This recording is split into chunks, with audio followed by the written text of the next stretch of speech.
Welcome aboard Scenic Eclipse II. Over the next 2 weeks, we are going to be heading to Antarctica to explore the final frontiers of the seventh continent. This trip will be full of excitement as we discover the breathtaking landscapes and the abundant wildlife of this incredible destination. Not only that, but we'll be making our way further south than we have any time this season. We'll be going all the way down to the Antarctic Circle and beyond. Throughout our time on board, we're going to have a variety of activities planned. We'll be navigating the coastal waters of the Antarctic Peninsula, cruising on zodiacs among impressive icebergs, going up in the air in our helicopters, kayaking with stunning views, and of course venturing on land to observe all of the wildlife that the peninsula has to offer.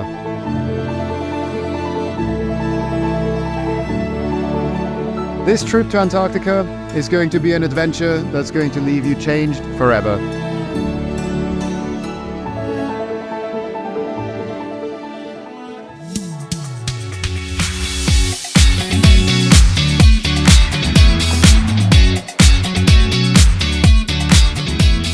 Our exciting journey began on January 19th, 2024. What a remarkable day it was. We embarked on this adventure with enthusiasm and anticipation, ready to explore, discover, and learn all that we could. Where would it take us? What experiences awaited us? Only time would tell.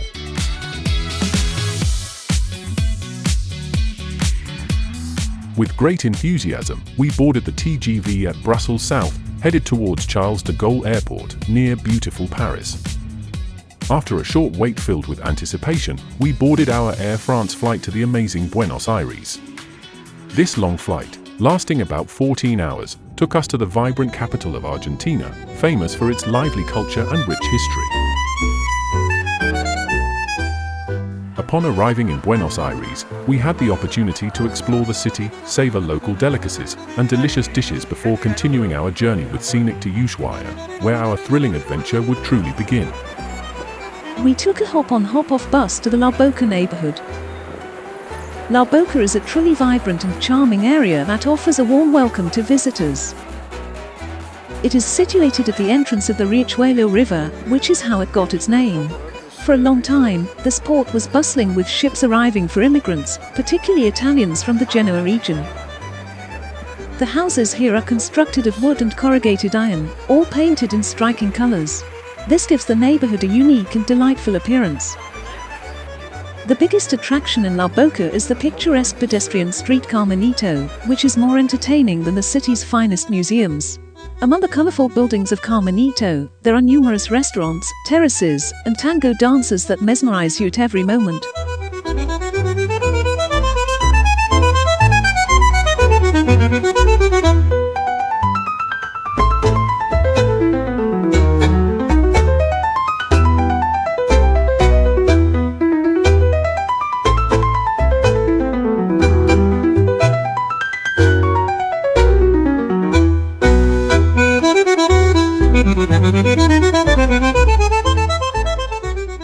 La Boca is also home to La Bombonera, the stadium of the renowned football club Boca Juniors, which opened in 1940.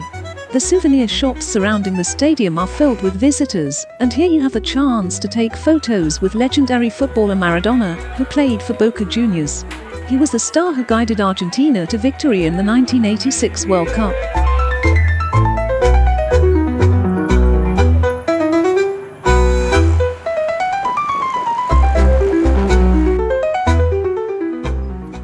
After our visit to La Boca, we traveled back to the Recoleta neighborhood. This vibrant area is known for its beautiful architecture and rich cultural history.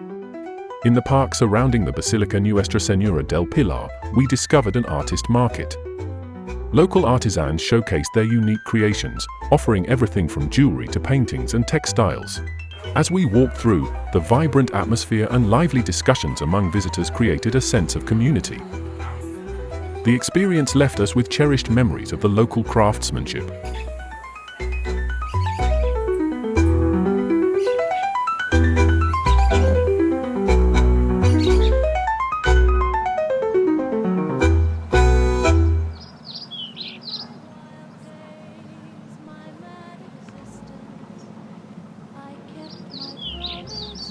The entrance to the Cementerio de la Recoleta can also be accessed through this park. The cemetery is often visited because Eva Peron is buried there. Many pilgrims and tourists alike come to pay their respects to this iconic figure in Argentine history.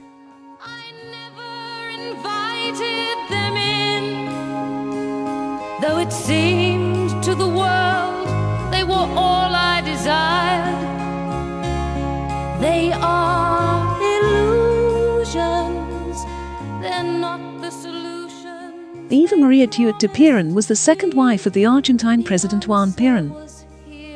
She was the first lady from 1946 until her death in 1952. She was not politically elected, but wielded significant power and influence over government policy. She had a large following among the poor and working class of Argentina, which was crucial for her husband's position of power.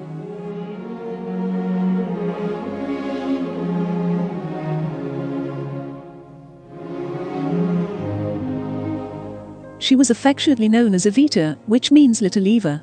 She founded the Eva Peron Foundation, a charitable organization to assist the poor. The Women's Association built homes and schools and ensured that everyone had access to the same medical care. She also established the women's section of the Peronism movement, the first political women's movement in Argentina that held considerable power. In 1951, she wanted to become vice president, but the military leadership, social elite, and her own husband convinced her to abandon that plan. Instead, she received the title Spiritual Leader of the Nation in 1952. Eva Peron was controversial during her life, and she remains so to this day. She was involved in political life for only 6 years, yet in that brief time became the subject of gossip, accusations, and myth-making. During her lifetime, Eva Peron was the most powerful woman in Argentina, and most historians agree that throughout the history of, no one has, even remotely, matched her influence. At the time of her death, she was likely the most powerful woman in the world.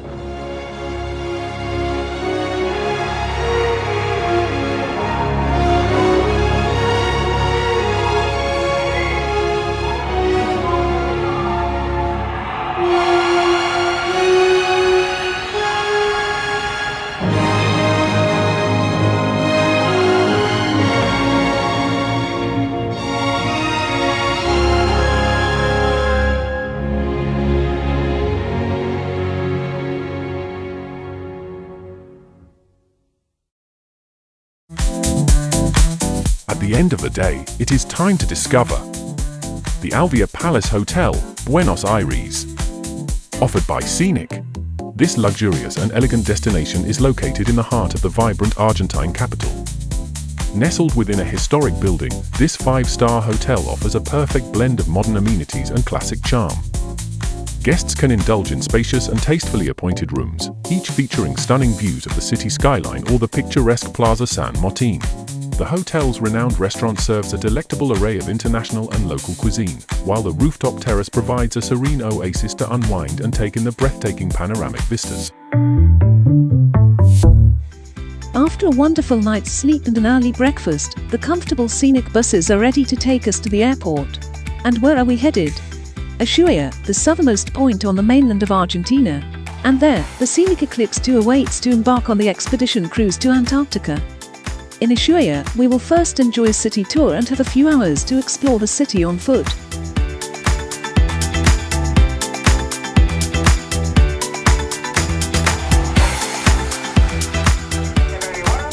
And for example, what happens over here, winter is not as bad as you think. It's not as cold as you think. We actually only reached around 25 degrees Fahrenheit over here. That is 10 degrees below 0 Celsius.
After checking in aboard the Scenic Eclipse II Discovery yacht, our butler Mark welcomed us to our luxurious Verand Suite on Deck 7, conveniently located near the yacht's open bridge.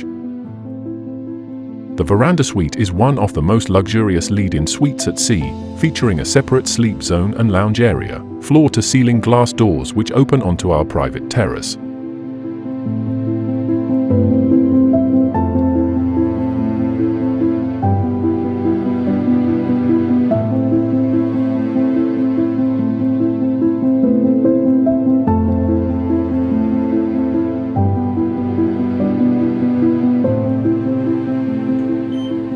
Our adventure begins in Patagonia, Ushuaia, where we confidently sail southward to the impressive seventh continent, the icy Antarctica.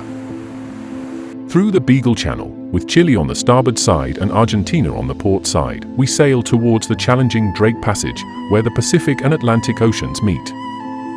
Although weather conditions can vary, we are well prepared for strong storm winds and waves up to 30 meters high.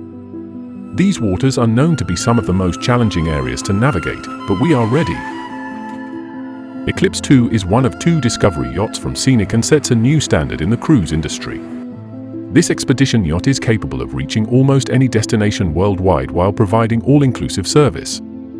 With a capacity of up to 200 passengers and 200 crew members on polar cruises, we embark on a journey of exploration through the enchanting polar region and its fascinating flora and fauna.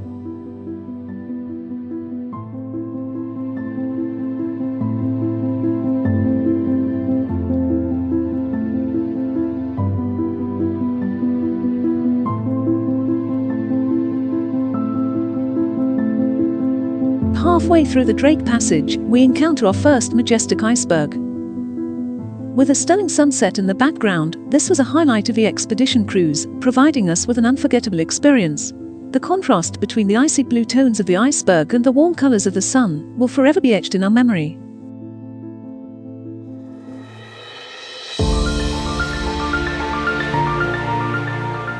The Antarctic Circle is the most southerly of the 5 major circles of latitude that define our planet's geography. On January 25th, the Scenic Eclipse II gracefully glided towards the Antarctic Circle with the enchanting crystal sound in its sights. Anticipation filled the air as everyone on board was thrilled to be journeying south of this pivotal line. It's fascinating to realize that as long as you remain north of this imaginary circle, you are nestled within the southern temperate zone, but once you venture south of it, you step into the breathtaking realm of the Antarctic. The Crystal Sound is a magical pathway between the southern part of the Biscoe Islands and the enchanting coast of Graham Land.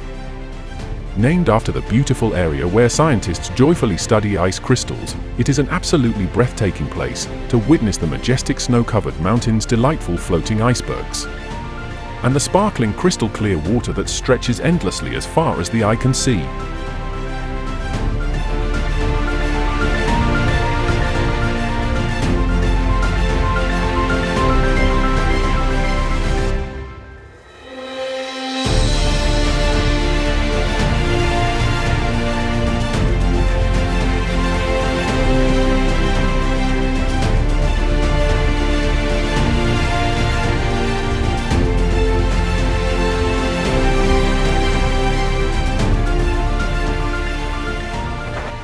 This morning's expedition was directed towards Detail Island.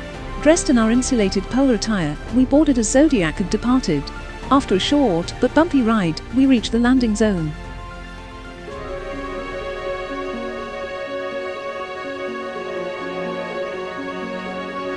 After 2 days of sailing through the Drake Passage, here we are, below the Antarctic Circle, at our very first landing site, at the Detail Island.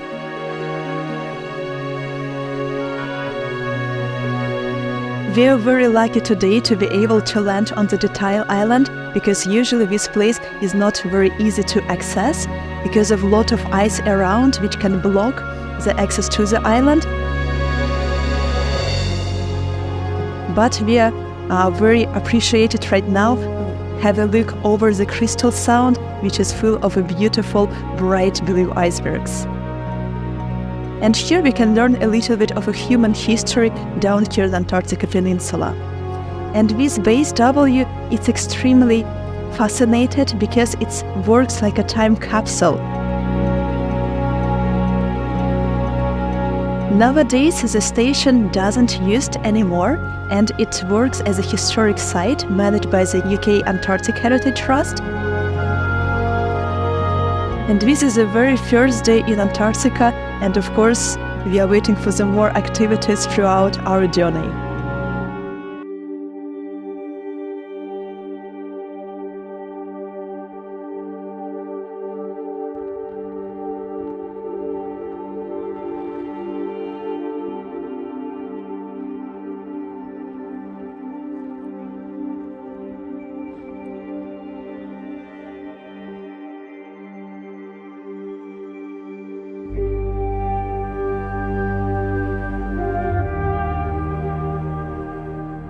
After the visit to Dite Island, we take another Zodiac cruise through the Crystal Sound.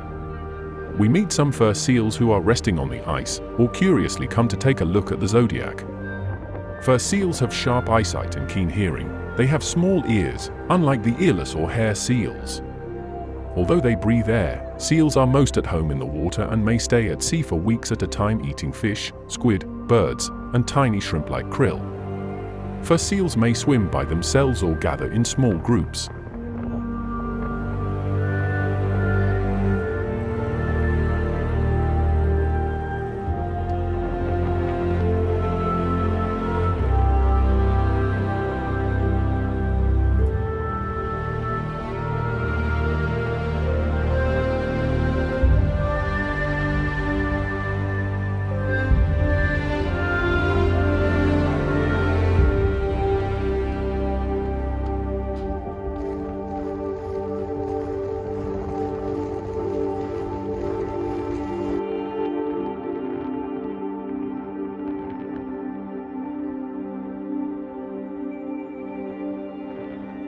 It's time to return to the Scenic Eclipse II and prepare for a helicopter flight over Antarctica.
We are welcomed on board for a Scottish evening, with accompanying whiskey. But first, it's time to choose between the various restaurants on board for dinner. With 8 options, it is not an easy choice. Elements is the main restaurant on board Scenic Eclipse. Here in stylish surroundings, you can try a wide variety of dishes from around the world. For an exclusive dining experience, Chef's Table is an invitation-only special event. Coco's offers a delicious variety of Asian fusion, from the wonderful sushi and sake bar to the intimate sunken dining rooms for you to enjoy a wonderfully authentic dining experience. Or for a special occasion, teppanyaki at Coco's is a dining and entertainment experience. Be tempted at the champagne bar before enjoying contemporary French cuisine at the stylish Lumiere, where a multi-course degustation awaits. Learn from the best at our dedicated cooking school, Scenic Epicure, led by our expert team. For something relaxed, there's all-day casual dining in the Azure Bar and Cafe. Or for a poolside buffet and bar, the Yacht Club. And for something simple, in-suite dining is always available. Our culinary team have cultivated unique dining experiences for you to enjoy. Bad weather today with snow showers and a lot of wind. Going ashore will not be possible today. But we're still on our way to see our first penguins of the trip. The Fish Islands are one of the few places you can usually get a zodiac in the water for cruising when passing between the Antarctic Circle and more northerly locations. Beautiful scenery and Adelie penguins make this a great location. Where is it? Off Prospect Point on the Graham Coast, the Fish Islands are between Crystal Sound to the south and Grenadier Channel to the north, sheltered to the east of Renaud Island. Its southerly location puts it in an area full of ice, and these small islands offer little of landing space. The Fish Islands and the Minnows, small islets to the east, are occupied by approximately 4,000 breeding pairs of Adelie penguins, and there is a small Antarctic bird shad colony. Very isolated and tucked away, the Fish Islands were not charted until the 1930s and hasn't attracted much attention since then.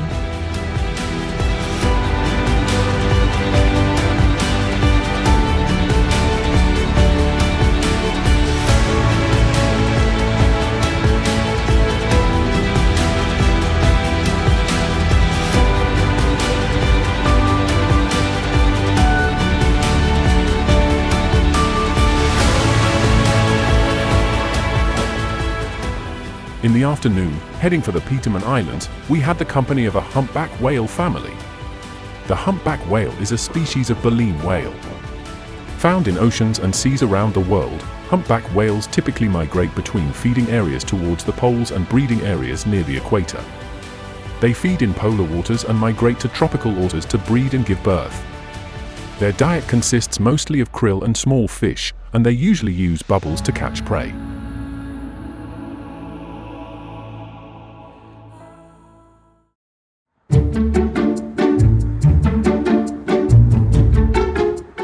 Peterman Island is off the Graham coast of the Antarctic Peninsula. It is in the Wilhelm Archipelago, southwest of Hovgaard Island and Booth Island, east of the Vedelislands and northeast of the French Passage. It is northwest of Mount Shackleton on the mainland. The island is 1.8 kilometers long and 1.2 kilometers across.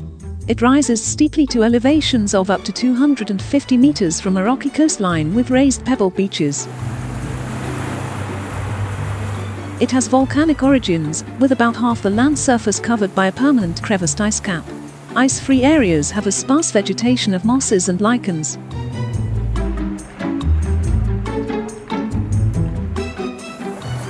Hello team, welcome to Peterman Island. Thank you.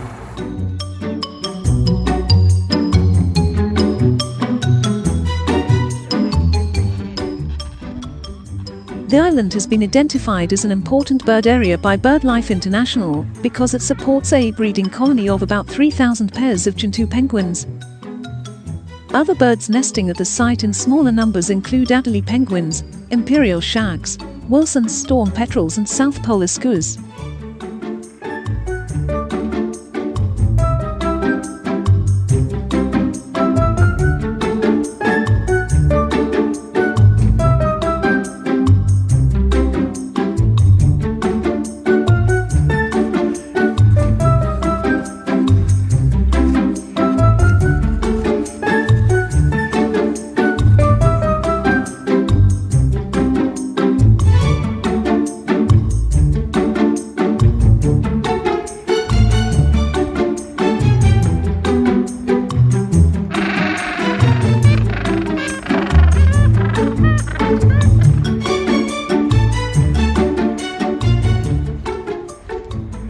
Grusac Refuge is an Argentine naval refuge in Antarctica, located on the southern coast of the Port Circumcision, on Peterman Island. The refuge was inaugurated on February 6, 1955, and is operated by the Argentine Navy and was occupied periodically by personnel of the British Antarctic Survey of the former Faraday Station. The refuge is in the middle of a colony of Gentoo penguins.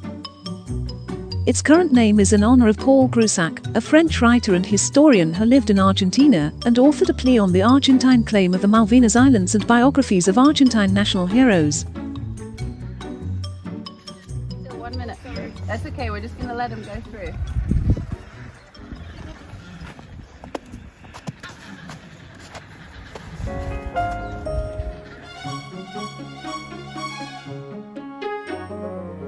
So here in the Antarctic Peninsula we can find 3 different species of penguin breeding.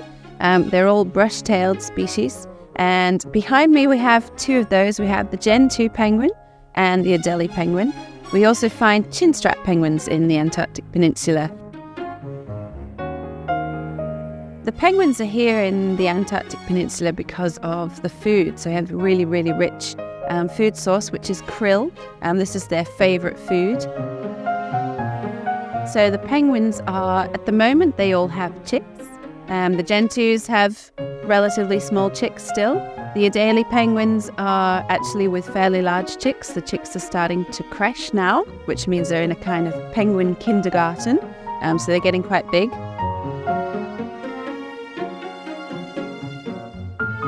But most of the penguins will be finished in this region around the end of March. So they need to be gone before the winter sets in again. So the chicks will grow their adult feathers, their waterproof feathers, and then they will start to get ready to go out to sea, and they will spend their winter time mostly around the ocean.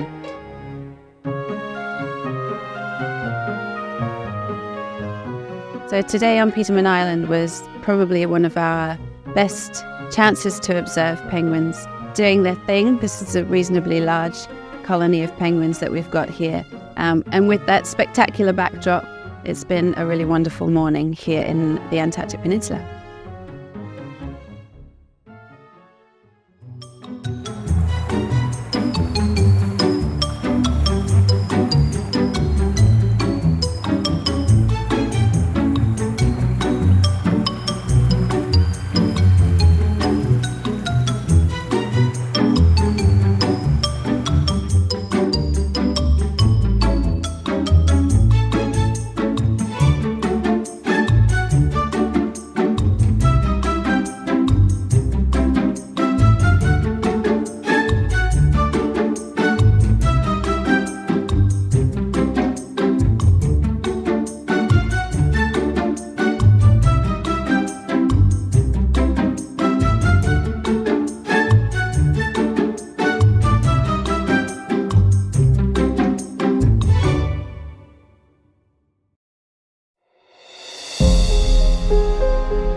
We are currently crossing the Mer Channel. We've come from the Antarctic Circle.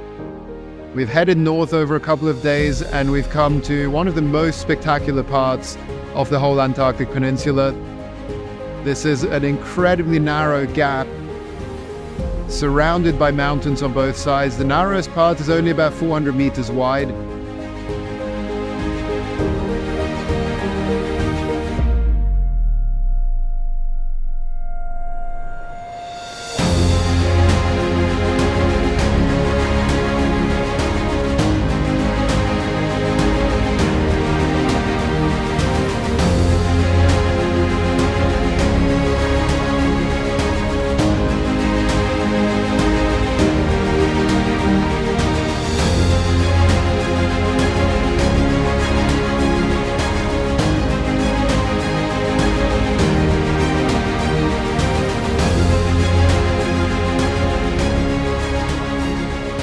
Some of these glaciers tumbling down here in the form of seracs, in the form of these huge ice cliffs, just look like they're going to go any minute.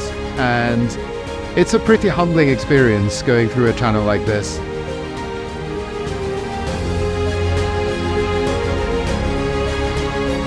all of the mountains here, from Cape Renard in the north to the entirety of Booth Island,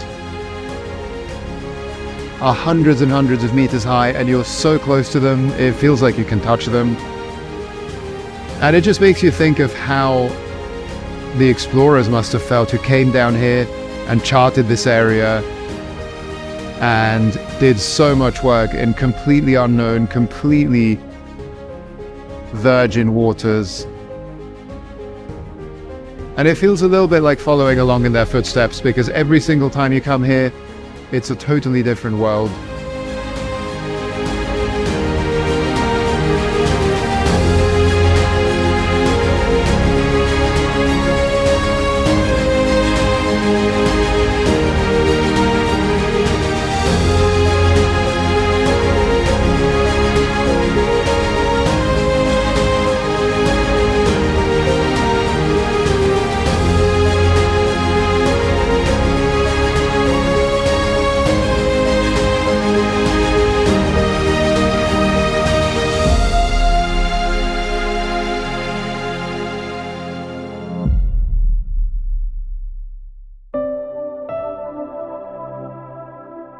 The Mer Channel was named after a Belgian explorer, Charles Lemaire, who was known for his explorations in the Congo, not Antarctica.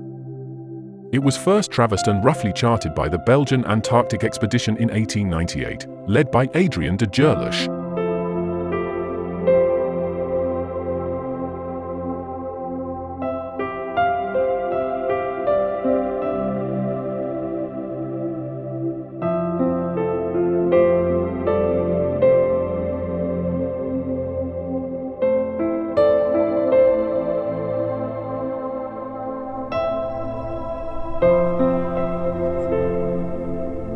Today is another milestone on our expedition. We set foot on the Antarctic Peninsula at Niko Harbor.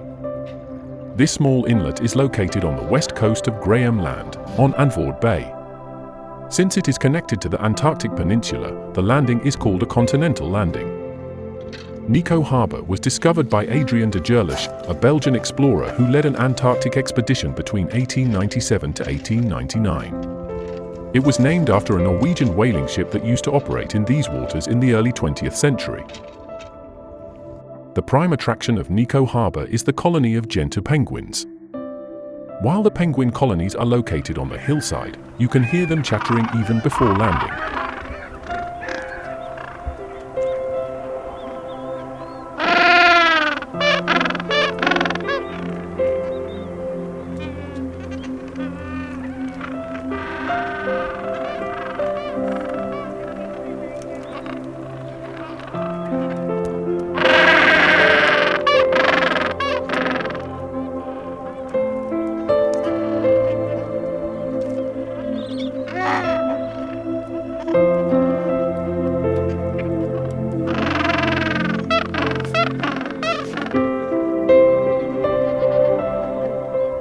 The views of the Gentoo rookery with the majestic glacier in the background are a favorite shot for wildlife photographers.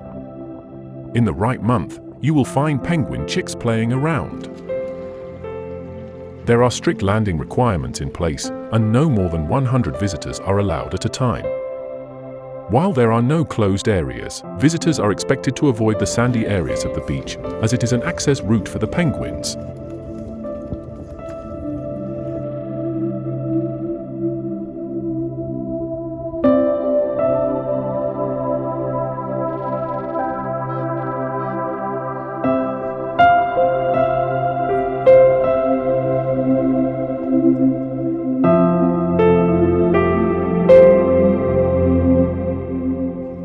Beyond the penguins, southern giant petrels can be seen scavenging around Niko Harbor. Other seabirds we see are the kelp gulls and the ever-hungry skuas on the prowl.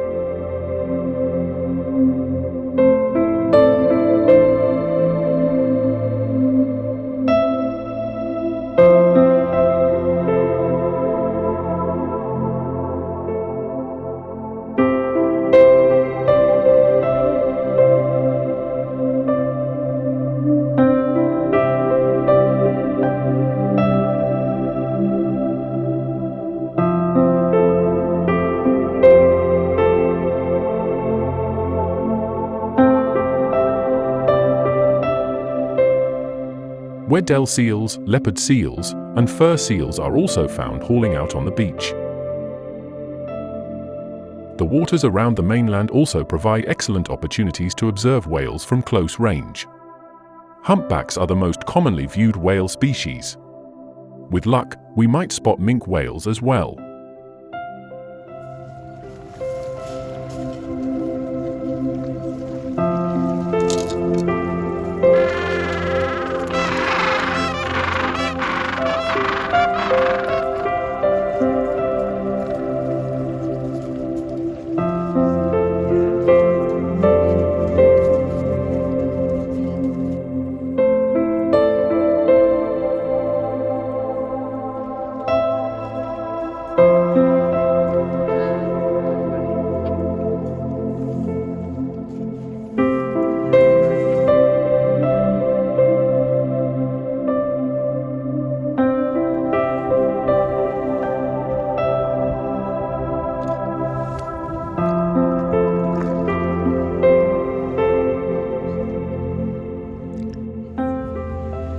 The thick layers of ice covering the cliffs and the fissured glacial tongues coming down to touch the water are the first things that we notice in Niko Harbor. The blue-hued beauty of the glacier, while breathtakingly beautiful, is not without hazards.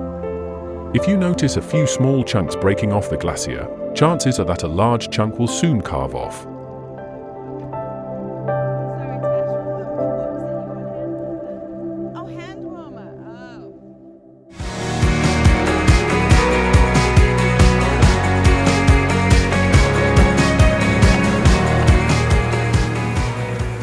Today it's the time to go on an adventure, sometimes with unexpected guests nearby.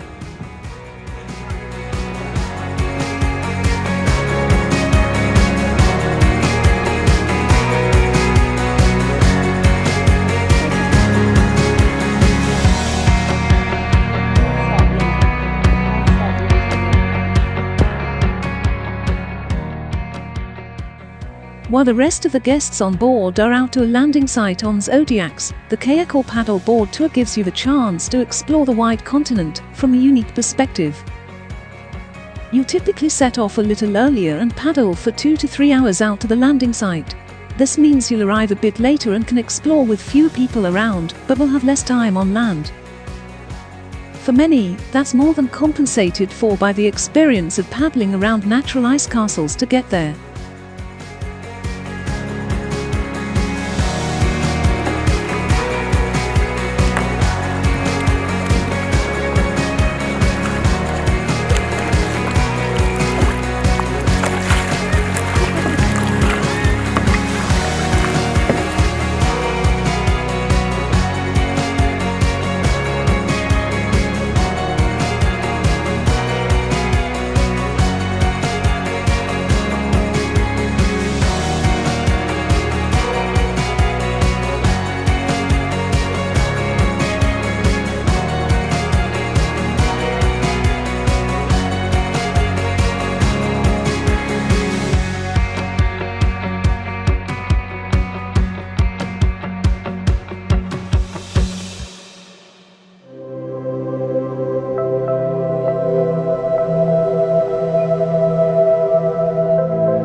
We are in the beautiful Charlotte Bay. We've just been out for a Zodiac cruise and now we are on the bow. We have so many humpback whales everywhere.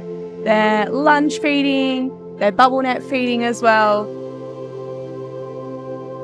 They had about 5 different groups in the area. Now they're all spread out around the bow. So incredible scenes out here. So the humpback whales come down to Antarctica on the peninsula to feed. So we have large abundance of krill in the area down here. They get trapped in the bays down here, and then all the humpback whales come down here and have a mega feed.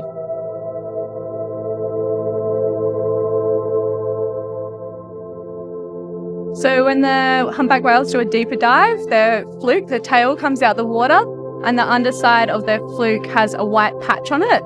And that's like a unique fingerprint for each humpback whale. So we can actually identify each humpback whale by the pattern that's underneath their fluke.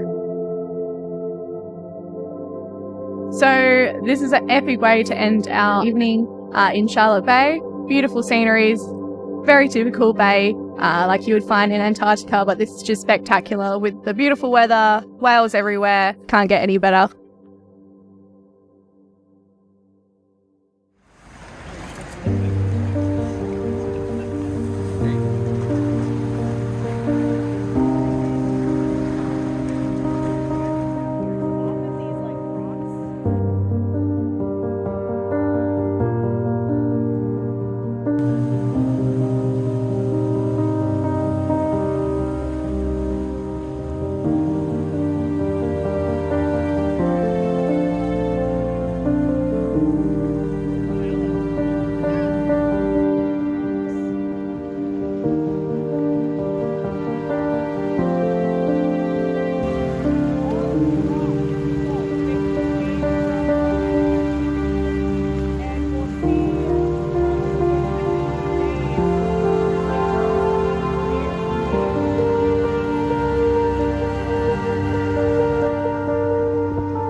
So Antarctica is full of incredible things, and on the trip down here, we're going to see all sorts of wildlife and incredible natural scenery.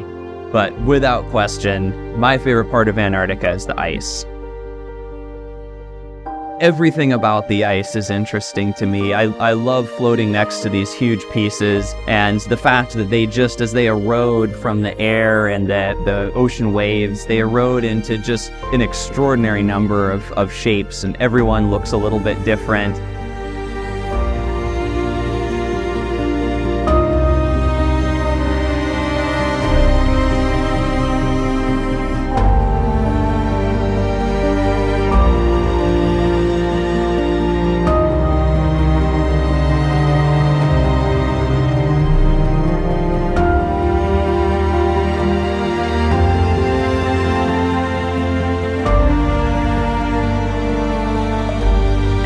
Just the power of being next to these enormous things that are so beautiful. They have come from so far away, and that some of them are so old and have been floating in this ocean for as long as I've been on the planet.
So this morning we have landed at Alvia Point, and as you can probably hear, this is a chinstrap penguin colony.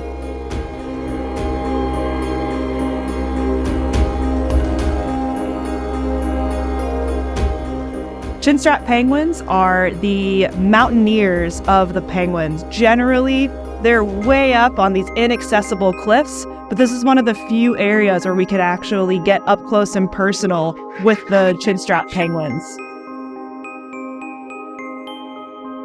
These birds are making tons of noise, but they're actually just in between naps. New research has come out showing that chinstrap penguins take 11,000 naps every day.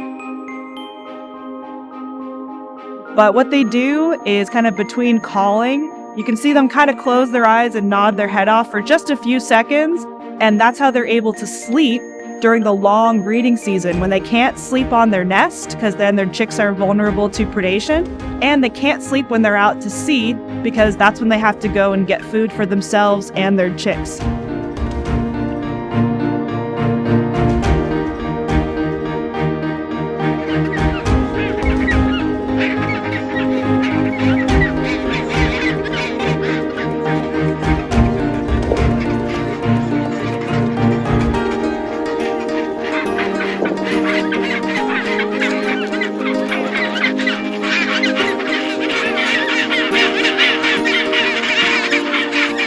It's been a beautifully calm morning watching the chinstrap penguins, and we're looking forward to what this afternoon is going to bring.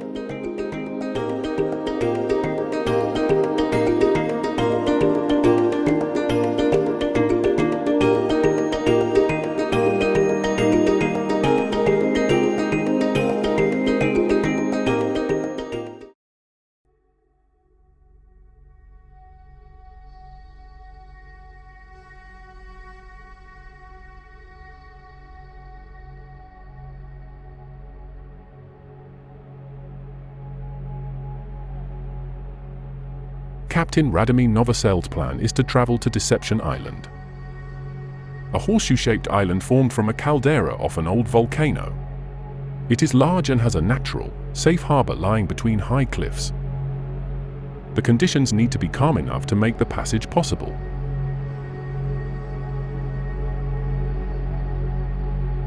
We are lucky. The conditions are perfect. The captain, together with the expedition leader, decided that our expedition yacht could hover outside the volcano. That will give the opportunity to bring the first 100 guests with zodiacs on land inside the volcano.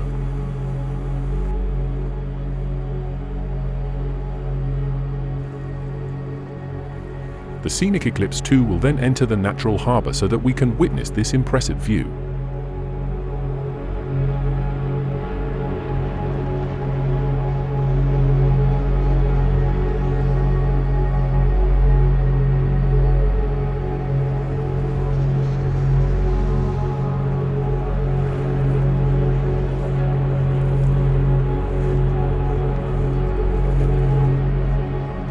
The island previously held a whaling station. In 1904, an active whaling industry was established at South Georgia, taking advantage of new technology and an almost untouched population of whales to make rapid profits. It spread south to the South Shetland Islands, where the lack of shore-based infrastructure meant that the whales had to be towed to moored factory ships for processing. These needed a sheltered anchorage and a plentiful supply of fresh water, both of which could be found at Deception. 13 ships operating in peak years, with several hundred men resident at Deception during the Antarctic summers.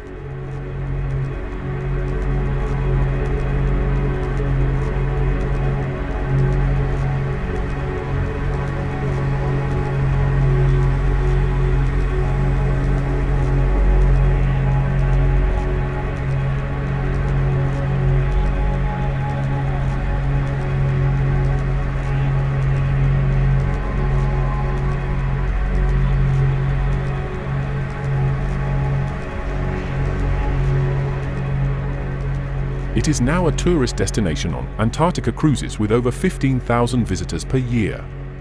2 research stations are operated by Argentina and Spain during the summer.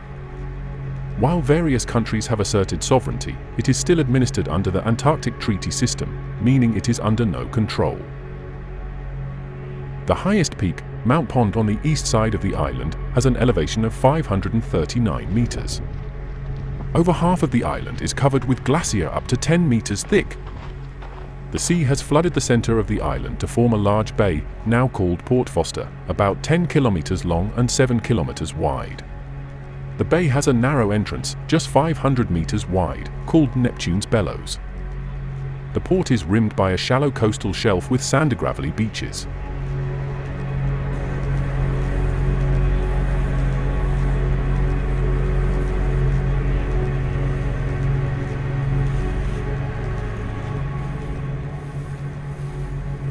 We transferred back to the ship, and the other group has come on land. Now we can see how the captain and his crew navigate back to the open sea, where the rest of the guests come back on board.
buque Scenic Eclipse II, muy buenas tardes.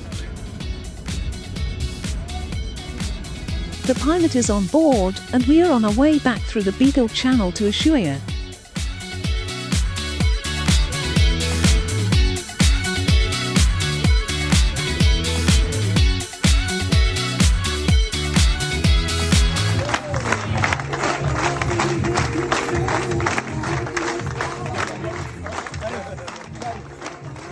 We say goodbye to the crew and expedition team from the Scenic Eclipse II and party the night away.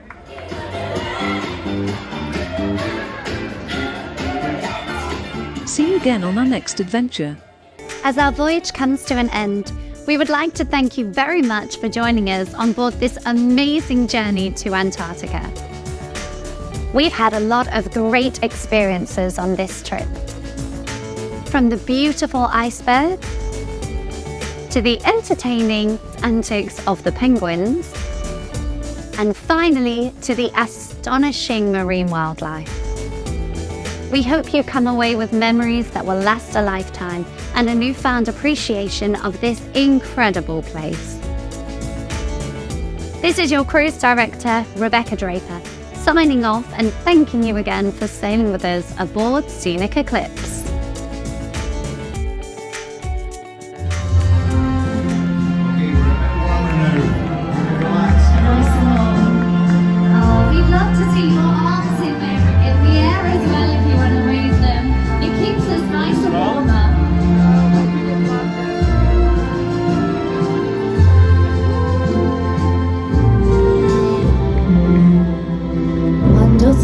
Sono sognolare sentimento le parole e io sì lo so che luce un istante quando ben che sole sei non ci sei tu con me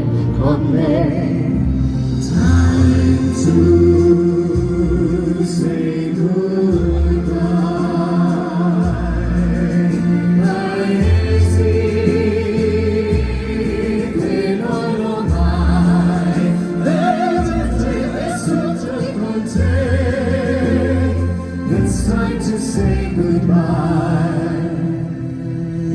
se lontano sogno l'orizzonte mancano le parole e io sì lo so che sei con me, tu mi allora tu sei qui con me, mio sole tu sei qui con me, con me, con me, con me.